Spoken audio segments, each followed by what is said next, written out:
ஏன் சோகமாக உட்கார்ந்திருக்கிறேன் என்று பார்க்கிறீர்களா? ஆம், சோகத்தில்தான் ஆழ்ந்து போயிருக்கிறேன். ஒரு வார காலமாக மழை பொழிந்தது.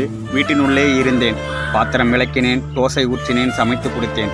அந்த வேலையை மட்டும்தான் என் மனைவி பார்க்க சொன்னாள். அதற்கு முன்னாடி எவ்வளோ வேலை பார்த்திருக்கிறேன் என்று சில காணொளிகளை உங்களுக்கு பதிவிட்டிருக்கிறேன்.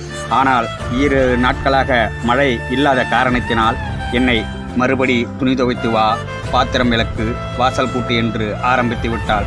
ஐயோ, நான் எங்கு போய் சொல்வது என்று தெரியாமல் வந்து தவித்து கொண்டிருக்கிறேன். நான் தவித்து கொண்டிருக்கிற இடம் என்று தான் நீங்கள் பார்க்க வேண்டுமா? இதோ பாருங்கள். நான் எப்போவும் வந்து புலம்பும் இடம்தான் இந்த இடம். குளம். ஒருளோடு துணியை கொடுத்து என்னை அனுப்பி வைத்து விட்டாள். இதை துவைத்து நான் எடுத்து போவதற்குள் மணி 1 ஆகிவிடும். இப்போயோ மணி 10 ஆகிறது. நான் என்ன செய்ய போகிறேன் என்று தெரியவில்லை. துவைத்த பிறகுதான் உணவு என்று அறிவித்து விட்டாள். இளைஞர்களே, என்னை மாறி இளைஞர்கள் இன்னும் எத்தனை பேர் நீங்கள் இந்த மாதிரி அல்லோலப்பட்டு இருக்கிறீர்கள்? பேசாமல்